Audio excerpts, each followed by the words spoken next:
Dave Birkett here, Radio Row Super Bowl 59, along with Jeb Terry from COSM. And COSM has a place, well, it'll be in Michigan in about a year. Yep. Before we get in, he's also played in the NFL with the Tampa Bay Buccaneers. But for those who don't know, and I know J.C. Rendell, one of our writers, wrote a little bit about the COSM experience, and it's coming to Detroit. Tell everyone out there about what it will be like.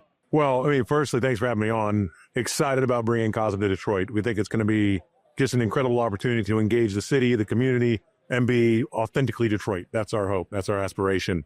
And what COSM is, we view it as one of the world's best viewing experiences. We leverage a great technology to connect fans in ways that you can't. And there's no real words to describe it. I could say it's amazing and incredible and immersive and high res and all the words work. But it really is an undescribable experience that gives you as a fan the feeling of being there wherever there is. I don't know if I'm referring to the technology right, but it's an immersive viewing experience essentially for primarily sports. Is that right? Well, you know, the word immersive is funny these days. Everyone says immersive, but it's true. So we look at AR, VR, XR, MR, all the R's, right, of the technology space. We actually call our shared reality. So it's leaning into the game engine technology, all immersivity as a whole, to bring you a live experience. And right now, a lot of it's live sports. We program each venue like a TV channel. If you think about it, live sports is the anchor, and then you fill in the other day parts. So we do entertainment, we do art, we do music. So a whole swath of other offerings with live sports as one of the great anchors of our program. And this is not wearing a VR headset, no. sitting there by yourself, punching air. You're with hundreds of fans, with great food, great drinks, cheering, wearing your jerseys, whatever it is. That's the beauty. So we have great tech, we have great hospitality, but it's the experience and the energy in the room that fans love. And that's our product at the end of the day, is we try to empower that experience and make sure fans, when they come, their minds just get blown. Okay. And so right now there's a COSM in, should I call it a theater? Or what do I call the venue itself? The venue is just a COSM. It is a COSM venue. And look, that's the hope, is that people go, it's just COSM. Yeah. So hopefully Detroiters can say, we've got a COSM. And everyone knows, everyone gets it.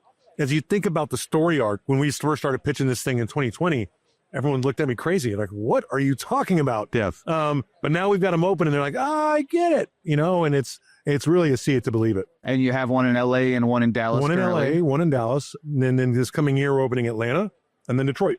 And those will be the first 4. We've got a lot more coming, but we're focused on executing these next 2 as well, so that everywhere we have it, it's COSM-worthy experience. And so looking at the website and some of the material on it, I sort of think of this as like, all right, there's a big game, you want to go out with your buddies and you want to go, eat and drink, have a good time, and that's what it's proven to be. Whether it's a big game with your buddies or whether it's bringing your family birthday to party, a college football game or a college basketball game, that's really the key. Is we have, just alone this week, we have 7 leagues represented, right? So you think about the diversity of content, the accessible nature of all of our programming.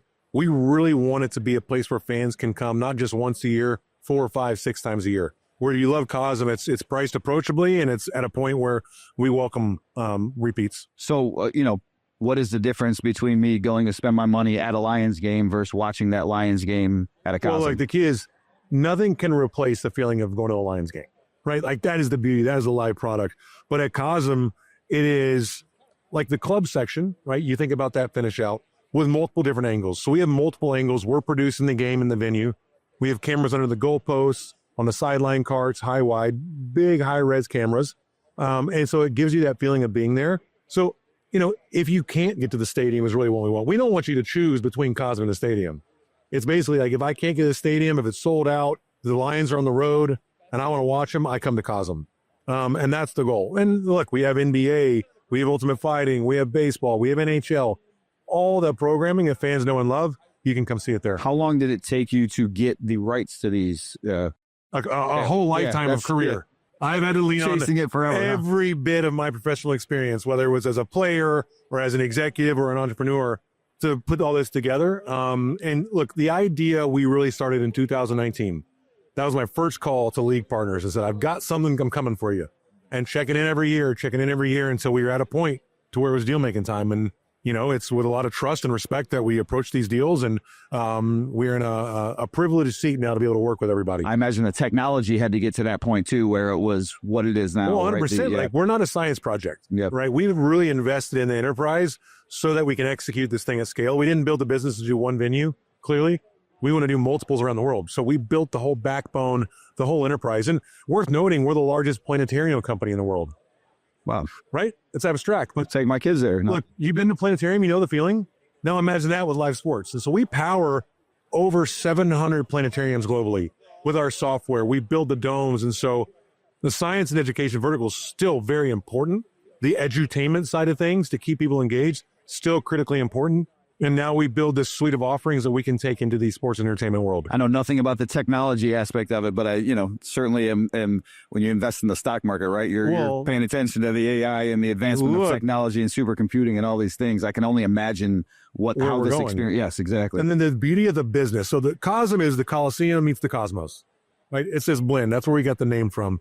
And we look at the future state of technology. We invested in our platform, and it's all homegrown. So as new things emerge, we'll continue to leverage that and integrate it within the tech stack. So our goal is to always be a thought leader and stakeholder in this industry. Tell everyone where it's going to be in Detroit so they know out there. Campus Martius. So right across from Cadillac Square, right where the draft was. So, we're right there downtown. It's, the goal is to be authentically Detroit. We're working with a firm called Rossetti, who is out of Detroit. People know that. I think they helped build Ford Field, if I'm not mistaken. That's exactly right. So they're helping us design this to make sure it is right. And God, I can't wait to open. It's going to be incredible. We're hoping to have the groundbreaking here in the not too distant future, and then open in time for the fall season next year. And why Detroit is your third, city to well, look, there's a lot of reasons why Detroit. I mean, you just look at the numbers, right? And the population is there. You look at the fandom. That's one thing I love. There's 4 professional sports teams there. There's colleges in and around, and it's really I think it's a geographic hub in the U.S. And then we look at our partners on the deal, and we're working with Dan Gilbert and Bedrock, and that matters a lot to us is who we're working with in the local markets to bring these to life, and that also mattered. I don't want to just go to a side of the highway and a city in the middle of nowhere. That's not our goal. Maybe one day when I have 100 of these, I can do that.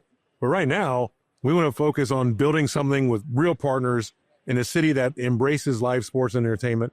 And we think Detroit represents that. Well, you mentioned the fandom. Let's talk a little bit of football here before we get out of here. You played in the NFL for the Bucs for a number of years, so you saw Lions, and I know you appreciate offensive line play. We were talking a couple hours ago. Penei Sewell, one of your favorite players to watch. He is one of my favorite players. The way he plays with fun and energy and that passion is awesome. It's fun to watch. And I got to tell you, if we're looking at the game this weekend, I'm going to go with the best O-line. I'm going to go with the Eagles. Yeah, all right. These guys, they're big, they move, they have fun, they're cohesive, and they got Saquon. I don't know. I don't know what the line is right now. I think the Chiefs are favored, but I got to tell you, I'm going with the Eagles. I mean, with an offensive lineman, I shouldn't have expected anything different. Pretty easy, right? It's a layup. Lane Johnson, Jordan Mailata, there's a lot to love about that offensive line. What is it? When you look at linemen, what makes a great lineman in your eyes? I look at the get off. How quick are they moving? Are they twitchy off the ball? Because you can be big, but if you're not twitchy, you're not going to be great. And then how do they anchor? So it's the balance, right? How can they take on a big bull? So are they light on their feet, or are they have enough strength to be able to handle that? So that's what I watch. And then, of course, as a guard, I like to pull and did all those things. So when I watch Mailata pull, I mean, the guy can move, and he's having fun doing it. Like the mic'd up thing that just came out with him laughing and enjoying. Oh, you got to watch it. I mean, that's the thing. If the guys are having fun, you can see it in how they play. Well, with the Lions offense, I mean, they do a lot of that, right? Getting their linemen out in space and using those. I mean, yeah, they do. The one thing I was going to ask you about Sewell was beyond that, when you have him running reverses and catching passes, did you ever get to do any of that in your career? No, okay. No, that's the stuff of dreams. Like, what the guys have in Detroit, by the way, is pretty special, right? I didn't get to do those tackle eligibles go outs. I'd always have my hand in the dirt as a guard. So I didn't get to do that fun stuff. Go to the coach's office though and say, hey, what about me at all? Yeah, come on, coach, come on. No, they're like, no, Jeb. No, we got other guys for that. Keep that in. We pay guys a lot of money to catch balls. Yeah, exactly. Yeah. We had Allstott. We had Michael Clayton, Joey Galloway. A lot of great teams, guys on the Bucs. All right, so Super Bowl 59 again. You've got the Eagles. Eagles. Give me Who do you have, by the way? I can't go against Patrick Mahomes. I mean, I'm a little dude, right? So maybe I'm thinking the quarterback. Fair. I just there's something about him on this stage that it's magic. It's when you win like he's won at this stage of his career. It's amazing. And but by the way, don't say three-peat if it happens. It's trademarked. I can't do that. Isn't that crazy? The Chief Pete. We'll see if it goes. The Chief Pete. Yeah, somebody better trademark that one. I some know. money off it. How do you see this game going, though? I mean, I know you said it's going to be tight, back and forth. I mean, I see it that way. What was the last time they played? It was 38-35? That's right. Something like that. Super Bowl, yeah. So it's going to be a tight game. I do think it'll be a high-scoring affair, just because I think it's going to be a track race. And I think at the end of it, I think the Eagles are going to just grind them a little bit down. And we're going to see, I'll call 35-32. I do think it's a coin flip game because I do think both these teams are really good. And maybe if it's that high scoring, it does favor the Eagles because Kansas City has struggled to score a little bit at times this year. He's Jeb Terry. The space is called COSM. It'll be in Detroit within the next year. When's the opening? Before the end of 26. Before the end of 26. Okay. We want to be open in Q3. That's our goal. Okay. So we'll announce that date when we get resolute on it. But it's coming. Perfect. Campus Martius. Read about it more in the Free Press. And again, Jeb Terry, Dave Birkett, Detroit Free Press, Radio Row, Super Bowl 59.